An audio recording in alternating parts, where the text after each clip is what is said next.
Hello friends, welcome back. तो कैसे हो आप सब? आई होप आप सब अच्छे होंगे और आप सबकी पढ़ाई भी अच्छी चल रही होगी। तो प्यारे विद्यार्थियों, आज की इस क्लास में हम परखर क्लास 8 इंग्लिश वर्कबुक 2024-25 के वर्कशीट नंबर 21 से लेकर वर्कशीट नंबर 25 तक सॉल्व करना सीखेंगे। प्यारे विद्यार्थियों, वर्कशीट नंबर 1 से लेकर 20 तक सभी की चर्चा हम पहले ही कर चुके हैं। वो सब क्लासेस आप चैनल की प्लेलिस्ट पर जाकर या वीडियो के डिस्क्रिप्शन में प्लेलिस्ट की लिंक दी हुई है, वहां से आप बाकी सब क्लासेस को आराम से देख सकते हैं। तो चलिए क्लास हम शुरू करते हैं। वर्कशीट नंबर 21 में हम क्या सीखेंगे?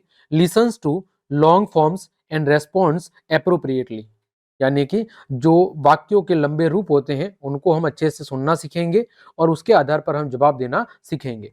देखें, recite the given poem. Recite का मतलब होता है दोहराना। क्या होता है? दोहराना। पोएम का मतलब क्या होता है? कविता। इस कविता को आपको अच्छे से दोहराना है। And answer the given questions, और फिर नीचे दिए गए प्रश्नों के जवाब देने हैं। देखें, क्या है poem? Look for red and shake your head. लाल की तरफ देखो और अपना सिर हिलाओ। शेक का मतलब होता है हिलाना। क्या होता है? हिलाना। और हेड का मतलब क्या होता है? सिर। कि लाल की तरफ देखो और अपना सिर हिलाओ। Now look for green. अब ग्रीन यानी हरे की तरफ देखो। And pet your knees. नीज का मतलब होता है घुटने। ठीक है। और पेट का मतलब होता है थपथपाना। क्या होता है? पेट का मतलब होता है, पेट का मतलब थपथपाना। कि ग्रीन की तरफ देखो और अपने घुटनों को क्या करो? थपथपाओ। Look for yellow. पीले की तरफ देखो। And shake like yellow. Shake like hello. और किस तरह जब हम हेलो बोलते हैं, ठीक उसी तरह अपने सिर को हिलाओ। Now look for brown. Brown का मतलब क्या होता है? भूरा। कि अब भूरे रंग की तरफ देखो। Hop up and down. और ऊपर और नीचे कूदो। हॉप अप एंड डाउन का मतलब होता है ऊपर और नीचे कूदो। क्या मतलब होता है? ऊपर और नीचे कूदो। ठीक है। किसकी तरफ देख के? भूरे रंग की तरफ देख के। Look for purple. अब पर्पल की तरफ यानी गुलाबी रंग की तरफ देखो। Turn in a circle. और एक वृत्त में घूमो। टर्न इन अ सर्कल का मतलब क्या होता है? एक वृत्त में घूमो। घूमो का मतलब एक गोले के अंदर आपको घूमना है। Look for blue. नीले की तरफ देखो। टैप विथ योर शू। और अपने जूते से क्या करो? टैप करो, टप टप करो। Look for black. काले रंग की तरफ देखो। Jump right back. Jump right back का मतलब है ठीक पीछे मुड़ो। ठीक पीछे मुड़ो। फिर लुक फॉर ऑरेंज। ऑरेंज की तरफ यानी संतरा या नारंगी रंग की तरफ देखो। Twist all over. और सब तरफ मुड़ो। ट्विस्ट ऑल ओवर का मतलब क्या होता है? सब तरफ मुड़ो। ठीक। ये थी आपकी poem. Practice the following commands with your teacher. इन सभी आदेशों की अपने अध्यापक की मदद से क्या करना है? आपको अभ्यास करना है। क्या करना है? अभ्यास करना है। जैसे पहला, सेक योर हेड। अपने सिर को हिलाओ। सेक योर हेड का मतलब होता है अपने सिर को हिलाना। पेट योर नीज। अपने घुटनों को थपथपाओ। अपने घुटनों को क्या करना है? थपथपाना है। Hop up and down. Hop up and down, ऊपर और नीचे कूदो। टैप विथ योर शू। अपने जूतों की मदद से क्या करो? टैप करो, यानी कि ऐसे टप टप करो आपके धरती के ऊपर। जंप राइट बैक, इसका मतलब है ठीक पीछे मुड़ो। टर्न इन अ सर्कल, इसका मतलब है एक वृत्त में घूम जाओ। दूसरा देखो, listen to the rhyme carefully. Listen to the rhyme carefully and write the name of the colours and action words that you find in this rhyme. Rhyme का मतलब क्या होता है? वही कविता होता है। इस कविता को अच्छे से आप सुनो। क्या करो? इस कविता को आप अच्छे से सुनो। And name of the colours, यहां पर दिए गए रंगों के नाम।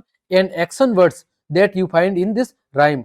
और यहां पर कौन कौन सी एक्शंस आपको देखने को मिली है, उनको आपको यहां पर लिखना है। जैसे कलर्स, कलर्स कौन कौन से हैं? जैसे रेड यानी लाल, ग्रीन यानी हरा, ब्राउन यानी भूरा, पर्पल यानी आपके गुलाबी, ब्लू यानी कि नीला। इसके अलावा कौन कौन से रंग थे? इसके अलावा यहाँ पर देखो और रंगों के नाम आप लिख सकते हैं। और रंगों के नाम थे येलो। यहाँ पर मैं लिख लेता हूँ कौन से थे? येलो। येलो यानी पीला। इसके अलावा कौन सा था? ब्लू। ब्लू मैंने लिख दिया। फिर क्या था? ब्लैक। इसके अलावा कौन सा था? ऑरेंज। ये सब कौन से हैं? ये सब रंगों के नाम हैं। देखो अब एक्शन वर्ड्स कौन कौन से थे? पहला था सेक। सेक का मतलब होता है हिलाना। सेक योर हैंड। फिर था पेट। पेट का मतलब क्या होता है? थपथपाना। फिर था हॉप अप, का मतलब होता है ऊपर की तरफ कूदना। टर्न का मतलब क्या होता है, घूमना। और टैप का मतलब होता है किसी जगह क्या करना, पैर से टैप, टैप का मतलब है पैर को धीरे धीरे से मारना, वो होता है टैप। तो ये आपके कुछ एक्शन वर्ड्स थे जो इस आपके वर्कशीट के अंदर दिए गए थे। नेक्स्ट बात करते हैं वर्कशीट नंबर 22 की। Infers from the context and writes appropriately. क्या करना है, ये जो नीचे संदर्भ दिया गया है इसको आपको अच्छे से यूज करते हुए यहां पर ये जो खाली स्थान है इनको अच्छे से भरना है। Given are some food items, यहाँ पर कुछ क्या फूड आइटम्स का मतलब है खाने की चीजों के नाम दिए गए हैं। राइट इन इन इंग्रेडिएंट्स, इंग्रेडिएंट्स का मतलब क्या होता है, घटक या अवयव। इंग्रेडिएंट्स का मतलब क्या होता है, इंग्रेडिएंट्स का मतलब होता है घटक या अवयव। रिक्वायर्ड टू कुक देम, इन भोज्य पदार्थों को बनाने के लिए किन घटक या अवयवों की जरूरत पड़ती है उनके नाम लिखने हैं। You can take help of the box given below, नीचे जो बॉक्स दिया गया है जिसमें अलग अलग चीजें दी गई है उनकी मदद आप ले सकते हैं। तो पहले मैं यहाँ पर इन शब्दों के मतलब समझा देता हूं ताकि आपको समझने में आसानी होगी। साल्ट का मतलब क्या होता है, तो साल्ट का मतलब होता है नमक। क्या होता है, नमक। ठीक है। चिल्ली पाउडर का मतलब क्या होता है, मिर्च पाउडर। क्या होता है, मिर्च पाउडर। ऑयल का मतलब क्या होता है, तेल। व्हाइट फ्लर का मतलब क्या होता है, गेहूं आटा, गेहूं का आटा। फिर क्या है, घी आपको सबको ही पता है। वाटर का मतलब पानी, आप सबको पता है। शुगर का मतलब शक्कर होता है। गुड़ का मतलब गुड़ ही होता है। ग्रीन चिल्ली इसका मतलब होता है हरी मिर्च। क्या होता है, हरी मिर्च। ब्लैक पेपर का मतलब होता है काली मिर्च। कौन सी मिर्च, काली मिर्च। फिर है राइस, राइस का मतलब क्या होता है, चावल। फिर दाल सबको पता है। टर्मरिक, टर्मरिक का मतलब क्या होता है, हल्दी।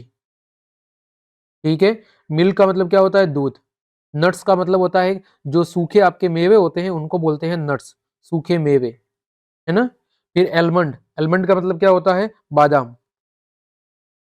पोटैटो का मतलब आपको सबको पता है, आलू होता है। तो ये बाजरा सबको पता है। पीस का मतलब मटर होता है। केर का मतलब केरी होता है। कमीन का मतलब जीरा होता है। तांगरी, जो तांगरी किसी फल का ही नाम है। ठीक है। जो आपके जो पुराने समय में जो गांव होते हैं वहां पर सांगरी की सब्जी बनती थी, है ना। कोरिएंडर का मतलब क्या होता है, धनिया होता है। कोरिएंडर का मतलब धनिया। केबेज का मतलब क्या होता है, पत्ता गोभी होता है। और गर्लिक का मतलब क्या होता है, लहसुन होता है।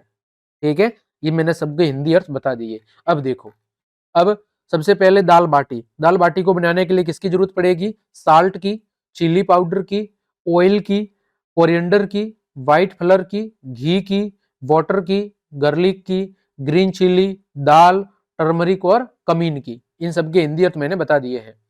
फिर आगे खीर, खीर के लिए मिल्क, दूध की, चावल की, शुगर की, नट्स यानी सूखे मेवों की और एलमंड्स यानी कि बादाम की। फिर चूरमे के लिए किसकी जरूरत पड़ेगी, गुड़ की, घी की, गेहूं की, गेहूं के आटे की, व्हाइट फ्लर, ये पूरा साथ में है। ठीक है। और बाजरे की। फिर है रोटी, रोटी के लिए गेहूं के आटे की, नमक की और पानी की जरूरत पड़ेगी। फिर सब्जी के लिए, अब सब्जी किसी की भी बनानी हो हमें साल्ट की, नमक की जरूरत पड़ेगी, चिल्ली पाउडर, मिर्च पाउडर की, ऑयल की, आपकी हरी मिर्च की, ब्लैक पेपर काली मिर्च की, फिर टर्मरिक यानी हल्दी की, केर की, गर्लिक यानी लहसुन की, सांगरी की, कैबेज यानी पत्ता गोभी की, आलू की, मटर की। कमीन्स का मतलब क्या होता है, कमीन का मतलब होता है आपके, अभी मैंने बताया था, कमीन का मतलब होता है जीरे की, और कोरिएंडर का मतलब होता है धनिया की। तो इन सभी की जरूरत सब्जी बनाने के लिए पड़ेगी। तो यहाँ पर हमने क्या देखा कि अलग अलग प्रकार के जो खाद्य पदार्थ है उनको बनाने के लिए अलग अलग चीजों की जरूरत पड़ती है, वो हमने अच्छे से जाना है। नेक्स्ट बात करते हैं वर्कशीट नंबर 23 की। Use, uses present tense appropriately, यानी कौन सा काल, वर्तमान काल। अब देखो वर्तमान काल का फॉर्मूला क्या होता है, तो सब्जेक्ट यानी कि कर्ता प्लस वर्ब की फर्स्ट फॉर्म प्लस एस या ईएस प्लस ऑब्जेक्ट, ये होता है सिंपल प्रेजेंट टेंस के सकारात्मक वाक्यों का फॉर्मूला। नेगेटिव का क्या होता है, सब्जेक्ट प्लस डू या does plus not plus verb की फर्स्ट फॉर्म प्लस ऑब्जेक्ट, ये होता है नकारात्मक का, है ना। अब देखो एस या ईएस कब लगता है, एस या ईएस, तो जब कर्ता ही, सी, ईट या किसी का नाम हो तो क्या लगेगा, वर्ब के साथ एस या ई एस लगेगा। अब शर्त क्या है कि जो वर्ब है, वर्ब का जो लास्ट लेटर है, वर्ब का लास्ट लेटर वो क्या होना चाहिए, वो या तो ओ या S S, C H, H S, X या जेड। यदि इनमें से हैं तब तो क्या लगेगा, ई एस लगेगा, नहीं तो क्या लगेगा, नहीं तो एस लगेगा, है ना। इसको हम टेंस के अंदर बहुत अच्छे से सीखेंगे। यहां पर देखो, पहला काउ खाली जगह अस मिल्क। देखो गाय, यहां पर एक गाय की बात हो रही है, तो यहां पर गिव के साथ क्या लगेगा, एस लगेगा। ठीक है, तो क्या आएगा, गिव्स। क्या आएगा, गिव्स। की गाय हमें क्या देती है, दूध देती है। दूसरा माय मदर, यहां पर भी एक माँ की बात हो रही है, यानी एक वचन है, तो एक वचन के साथ एस या यस लगेगा, तो यहां पर कुक के साथ क्या लगेगा, एस लगेगा, cooks. My mother cooks food in the kitchen, मेरी माँ किचन के अंदर खाना बनाती है। The tiger lives in the forest, शेर कहां पर रहता है, जंगल में रहता है। We go to school every day, हम प्रतिदिन विद्यालय जाते हैं। तो यहां पर देखो वी क्या है, बहुवचन है, तो इसके साथ एस या यस नहीं लगेगा।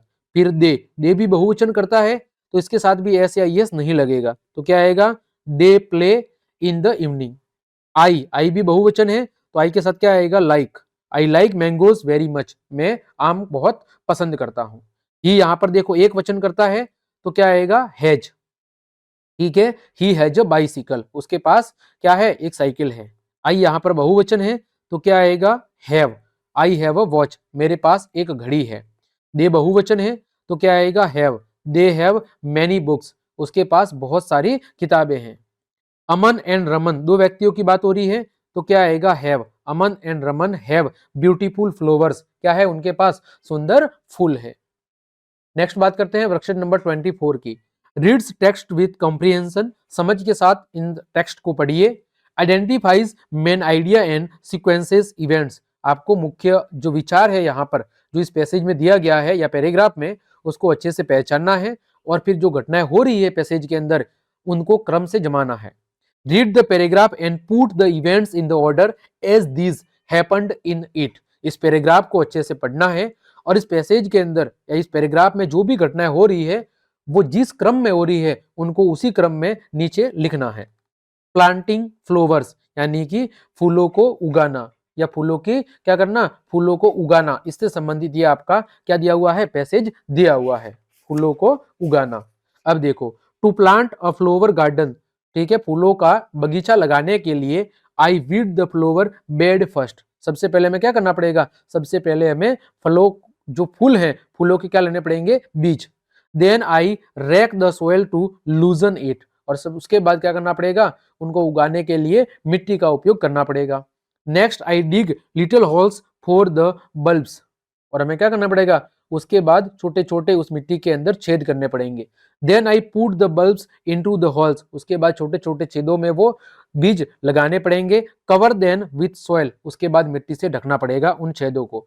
When I am finished planting the bulbs, जब हम बीजों को मिट्टी के अंदर पूरी अच्छे तरीके से लगा लेंगे, आई वाटर द गार्डन, हमें क्या करना पड़ेगा, वहां पर पानी लगाना पड़ेगा, यहाँ पानी भेजना पड़ेगा। So the flowers will grow, ताकि जो फूल है वो वृद्धि कर सके, बड़े हो सके।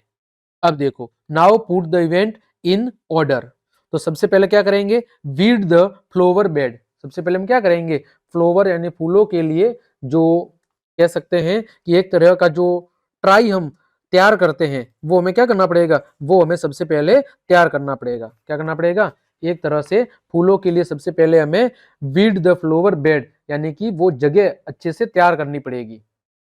तो सबसे पहले हम क्या करेंगे, जगह की अच्छे से सफाई करेंगे। उसके बाद रैक द सोयल, वहां पर क्या करेंगे, वहां पर हम अच्छे से मिट्टी जमाएंगे। क्या करेंगे, वहां पर हम अच्छे से मिट्टी जमाएंगे। ठीक है, उसके बाद तीसरा काम, डिग लिटिल होल्स, हम छोटे छोटे वहां पर क्या करेंगे, बीजों को लगाने के लिए वहां पर छोटे छोटे छेद करेंगे। इसके बाद नेक्स्ट क्या करेंगे, put the bulbs into the soil, उस मिट्टी के अंदर जो हमने छेद किए थे वहां पर हम क्या करेंगे, वहां पर हम बीज लगाएंगे। उसके बाद cover the bulbs with soil, फिर हम छेदों को जिसमें हमने बीज लगाए हैं उनको मिट्टी से क्या करेंगे, उनको मिट्टी से ढकेंगे। क्या करेंगे, मिट्टी से ढकेंगे। उसके बाद प्लांटिंग द बल्ब्स, जब उसमें से बीज उग जाएंगे तो उनको हम क्या करेंगे, दूसरी जगह जाकर रोपेंगे। फिर वाटर द गार्डन, फिर वहां पर हम क्या करेंगे, पानी देंगे।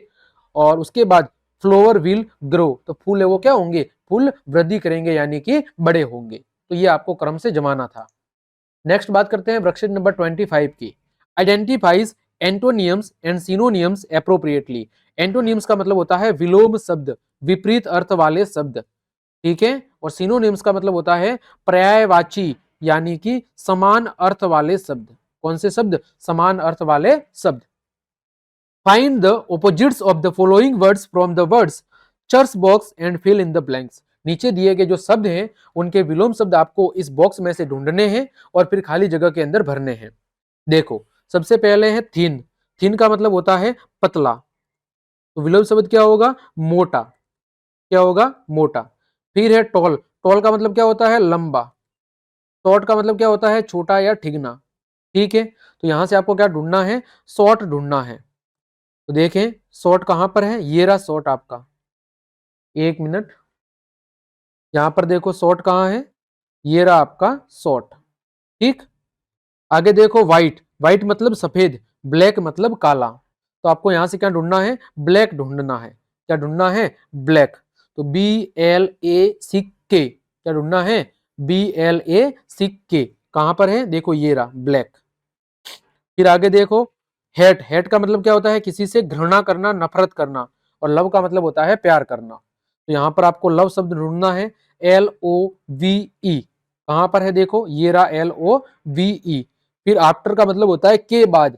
बिफोर का मतलब होता है के पहले। क्या होता है, बिफोर का मतलब होता है के पहले, ये रहा बिफोर।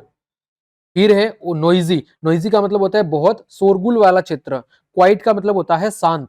क्या होता है, क्वाइट का मतलब होता है शांत। यहां पर देखो क्यू कहां पर है, क्वाइट। क्वाइट ये रहा QUITE, ठीक है, QUIET। फिर है फुल। फुल मतलब पूरा भरा हुआ। एम्प्टी का मतलब क्या होता है, खाली।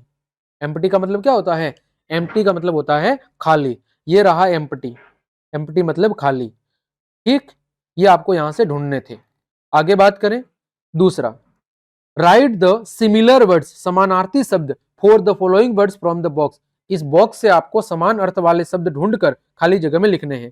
ब्यूटीफुल का मतलब होता है सुंदर। लवली का मतलब भी होता है सुंदर या अच्छा। मॉडर्न का मतलब होता है नया। न्यू का मतलब भी होता है नया। अनहैप्पी का मतलब होता है दुखी। सैड का मतलब भी होता है दुखी या उदास। बिग का मतलब होता है बड़ा। यूज का मतलब भी होता है बड़ा। कॉय का मतलब होता है शत्रु। एनिमल का एनिमी का मतलब भी होता है शत्रु। हैप्पी का मतलब होता है खुश। और ग्लेड का मतलब भी होता है खुश या प्रसन्न। तो इस तरह प्यारे विद्यार्थियों, आज की इस क्लास में हमने वर्कशीट नंबर 21 से लेकर 25 तक सभी को बहुत अच्छे से सॉल्व करा दिया है। उम्मीद करता हूं सभी वर्कशीट आपको बहुत अच्छे समझ में आ गई होगी। तो क्लास देखने के लिए आप सभी का धन्यवाद। यदि आपको मेरी क्लास और ये मेहनत पसंद आई है तो फिर लाइक, कमेंट, शेयर और सब्सक्राइब जरूर करें। मिलते हैं अगली क्लास में, तब तक के लिए आप सबको जय हिंद, जय भारत।